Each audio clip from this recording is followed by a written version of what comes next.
segundo bloco e agora o doutor vai contar pra gente uma coisa muito difícil, que é essa concentração para a gente conseguir meditar.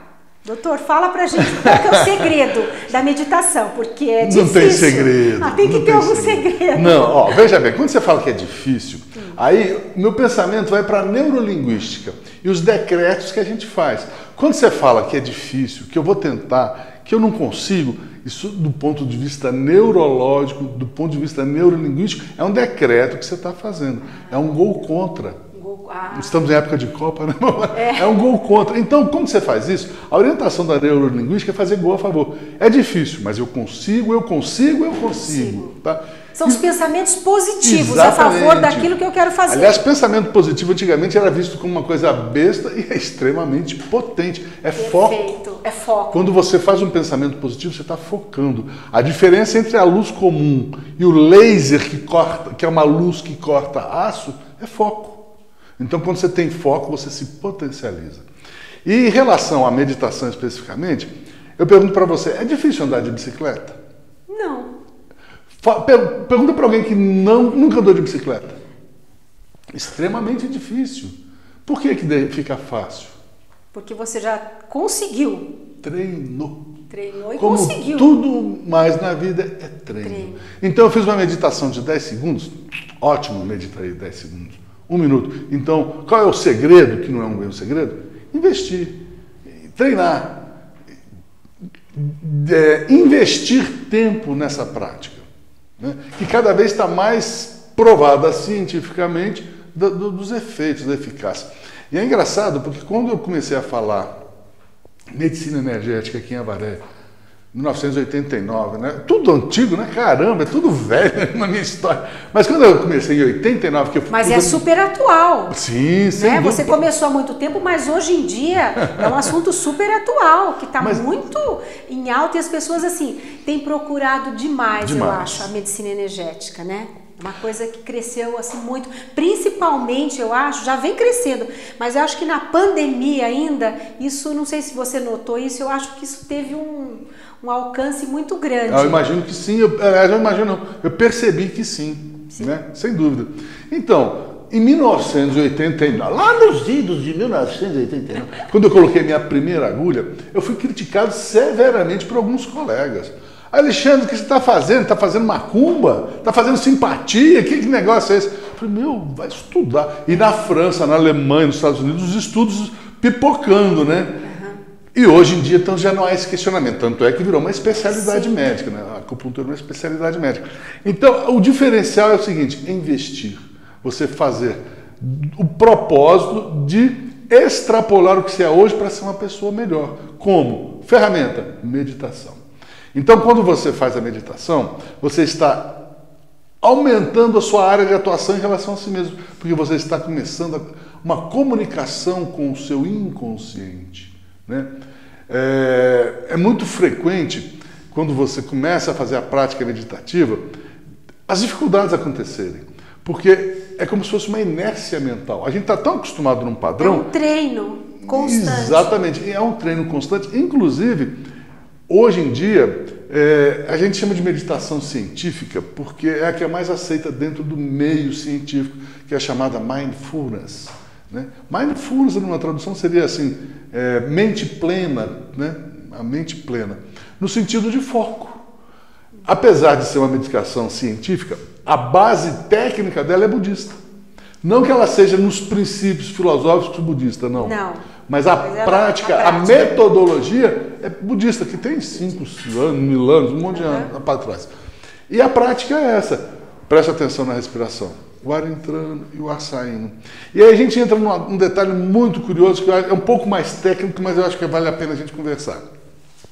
Nós temos 2 sistemas no corpo da gente, como se fosse acelerador e freio. É o tal do sistema simpático e o sistema parasimpático. O sistema simpático é como se fosse o acelerador. Se o sistema simpático conversa com o coração dispara. Né? Se o sistema parasimpático entra em ação, o coração tende a bater mais, acalma, desacelera. E o interessante é o seguinte, esse link do sistema simpático, acelerador, e o parasimpático, desacelerador, ele tem a ver com a respiração. Olha que curioso. Quando você faz ênfase na inspiração, porque a respiração tem dois momentos, a inspiração e a expiração. O momento inspiração é o momento simpático. É quando você está se excitando. E pode observar que quando a gente está, pode ser de sexo, de raiva, de qualquer coisa que te excita, a ênfase é na inspiração. Enquanto mais inspira, mais excitado você fica. E o contrário é verdadeiro. A gente quer abaixar, lógico, você quer relaxar, o que você faz? Instintivamente você faz uma expiração. Né? E é interessante assim, não é só uma expiração, ah meu Deus, que saco. Não, eu vou acalmar. Eu vou contar até 10. O que é contar até 10? É uma expiração longa. Outras expirações longas que acalmam, Ave Maria, cheia de graça, o Senhor é convosco. Ou seja, a oração é uma respiração, uma expiração longa. O mantra, Om Mani Padme Hum, é uma expiração longa. E essa expiração longa te provoca um relaxamento, porque você está usando o seu sistema parasimpático. E quando a gente está tentando... Tentando é ótimo. A gente está tentando fazer uma meditação e, de repente, a gente... Como você citou, você está olhando o céu azul e tal, de repente você começa a lembrar de outra coisa, o foco. E aí a gente tem que trazer isso de novo. Como é que a gente trabalha isso? Primeira coisa, você não está tentando, você está meditando. Você está meditando, é isso? Não é uma tentativa. Não é uma tentativa. Mas você está meditando. Tá bom. Aí quando você percebe... Se dispõe a meditar. Isso, você dispõe a meditar. Respiração, foco na respiração. Quando você percebe que viajou, que veio a nuvenzinha, não vem agora. Não, se você fizer isso, você dá força. Você está jogando energia naquele pensamento. Então o que você faz? Observação. Você observa e faz a não identificação. Ah tá, mas agora é respiração. Dali a 5 segundos, outro pensamento. Não, mas agora é respiração. E vai treinando os pensamentos a ficar... E deixa que passe. Porque o problema, na verdade, não é o pensamento, a gente nunca para de pensar. Aliás, um equívoco achar que meditação é parar de pensar. Não existe isso, a gente não para de pensar. O que faz é que os pensamentos, o impacto dos pensamentos em você tem o tamanho devido. Porque às vezes o pensamento faz o coração disparar, a pressão subir, e a gente desregula tudo por causa de pensamento. Então o pensamento não pode ter essa força. Quem tem essa força é a sua vontade de manter o equilíbrio. Como é que, por exemplo, o paciente chega ao seu consultório e tal, você faz uma anamnese primeiro para ver qual é o tratamento que se encaixa, se é uma acupuntura, se é um tratamento na área de homeopatia, se a meditação é melhor para ele, ou você faz uma junção disso tudo para que ele tenha uma melhora ou dos sintomas ou da questão preventiva. Como é que você trabalha isso no consultório?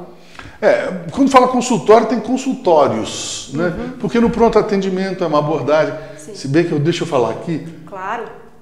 Estou aposentado há 3 dias. Parabéns, doutor. Então eu vou parar um pouquinho com os plantões. Então o pronto atendimento vai ser bem reduzido. Mas o consultório continua. O consultório continua. E a abordagem acaba sendo meio parecida, apesar do volume grande de fichas, porque você tem que ver o sujeito integralmente. Essa é a diferença do clínico, né? É lógico, se eu vou encaminhar para o especialista em cirurgia de mão, que bom que ele é especialista em cirurgia de mão. Mas a abordagem inicial é o sujeito como um todo. É uma anamnese completa, eu diria holística. Exatamente. Onde o que ele é, o que ele pensa, o que ele faz, o que ele come, com quem ele se relaciona e como ele se relaciona, acaba ganhando importância. E normalmente é um pool, né, de atividades. Sim. Ele vai ter que, normalmente, repensar a alimentação dele, vai ter que repensar em relação à atividade física. E normalmente eu vou para a acupuntura, porque a acupuntura é muito prático. Entendi. Veja bem, a pessoa está nervosa. Eu dou um diazepam, ela acalma. Acalma por quê? Porque a química do diazepam interage na química do corpo e acalma, não amarra. Naquele momento. Mas com todos os preços que essa violência, entre aspas, ocorre. Da medicação. Da medicação. Né? Violência por quê? Porque ela vai alterar a química do seu corpo. Né? E não estou falando mal, não, hein? Eu acho que tem que usar de injeção na veia a cura prânica, né? Mas tudo tem seu local e sua hora. E a gente acaba vendo na nossa sociedade hoje uma supermedicalização, né? Remédio é muito mais usado do que deveria ser. Então, num primeiro momento, vamos usar o remédio. No segundo momento, aí eu acho que é a acupuntura. Por quê? Porque a acupuntura também está vindo de fora para dentro. Mas o remédio que você fala é um medicamento tradicional ou da área de homeopatia? Tudo. Tudo. Tá. Eu vou escolher a homeopatia nesse momento. Tá. Porque vamos falar da medicação alopática. Tá bom. Né? Nesse primeiro momento, vamos falar da alopatia, porque a alopatia é uma informação química que está vindo de fora para dentro e está interferindo. E vai usar até a gente conseguir um equilíbrio. Quando ele tiver um equilíbrio, a gente já está fazendo acupuntura, ele vai ter um equilíbrio energético, mas que também é de fora para dentro. Entendi. Mas é muito mais sutil. Eu não estou mexendo na química dele, eu estou mexendo na energia dele. Hoje, antes de vir para cá, atendi uma paciente, é muito prazeroso, né? Falei assim, doutor, que ela foi com a queixa de estômago semana passada, meu estômago está normalmente, 2 pontinhos que eu peguei nela. E o tratamento dela que ela faz, eu faço na coluna. Só que ela teve um desarranjo estomacal, com 2 agulhinhas ela melhorou. E o que eu fiz? Só fiz o organismo dela fluir sua energia de uma forma melhor. Ainda faço a ressalva. Se a alopatia é de fora para dentro, a acupuntura também é de fora para dentro. Tudo que a acupuntura faz de fora para dentro, a meditação faz de dentro para fora. De uma forma permanente. Né? Porque é uma mudança sua. É uma prevenção. Eu não estou induzindo com nada. Sim. Você está produzindo. Então essa é a grande diferença. Então, respondendo mais explicitamente, quando chega, pega todas as áreas. Eu vou para a alopatia, para a homeopatia, para a acupuntura, para a meditação. E hoje, Beth, é muito legal de ver que os trabalhos científicos mostram, por exemplo, que o cérebro de quem medita, o cérebro do meditador, ele tem uma estrutura diferente.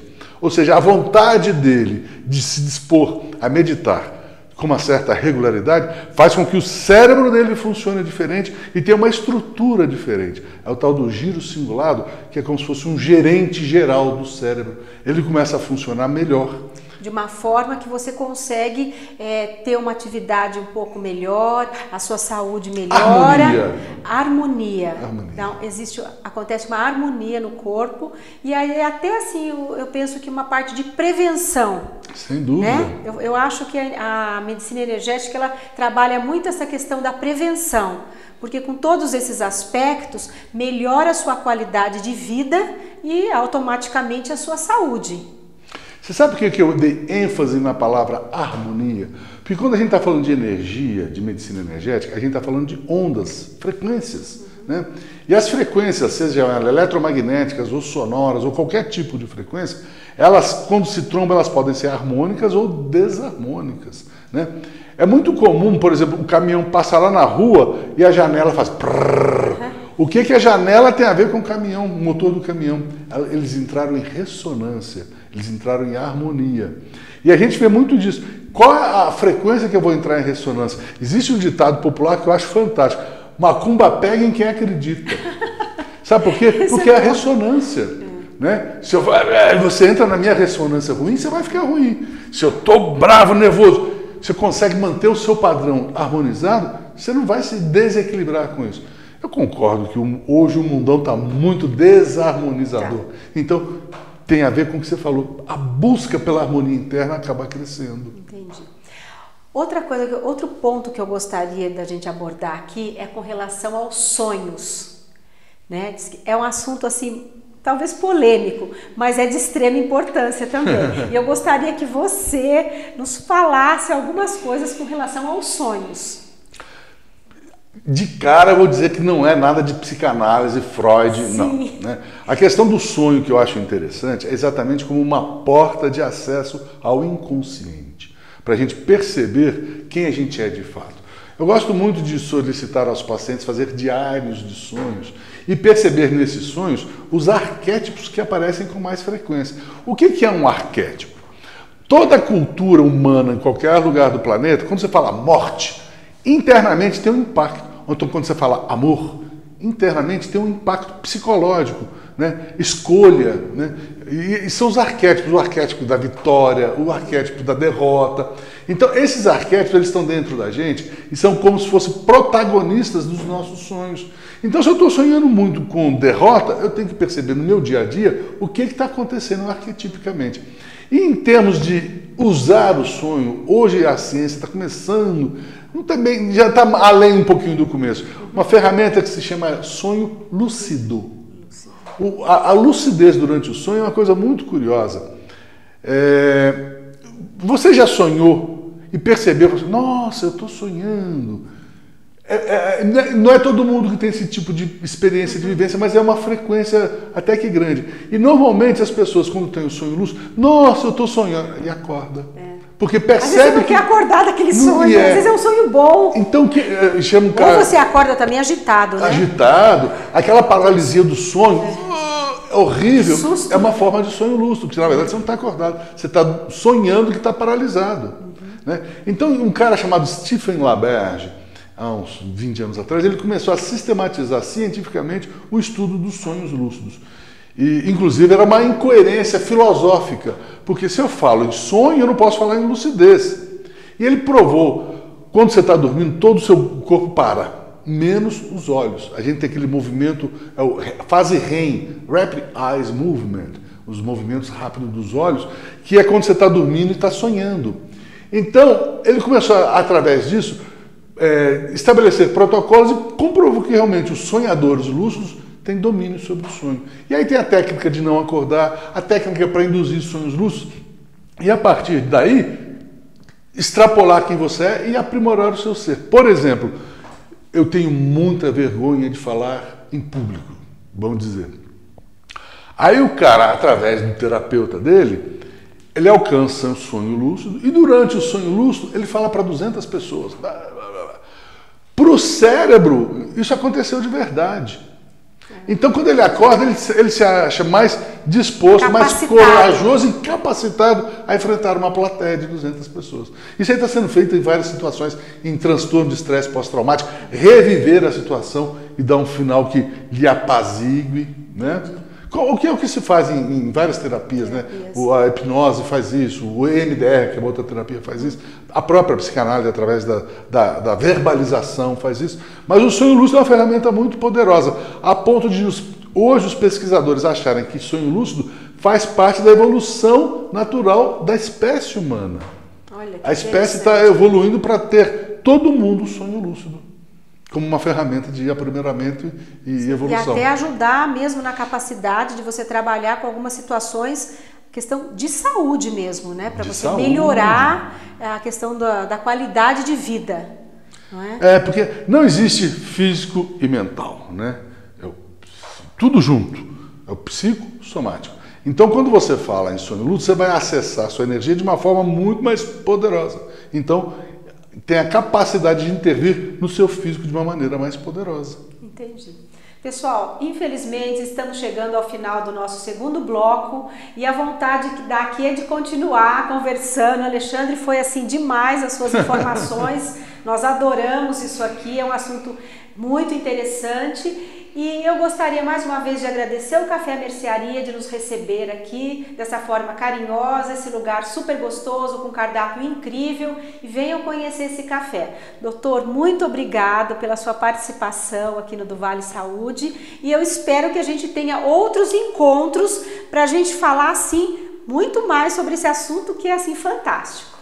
Eu que agradeço. Paz e harmonia. Pessoal, ficamos por aqui e até o próximo do Vale Saúde. Obrigada.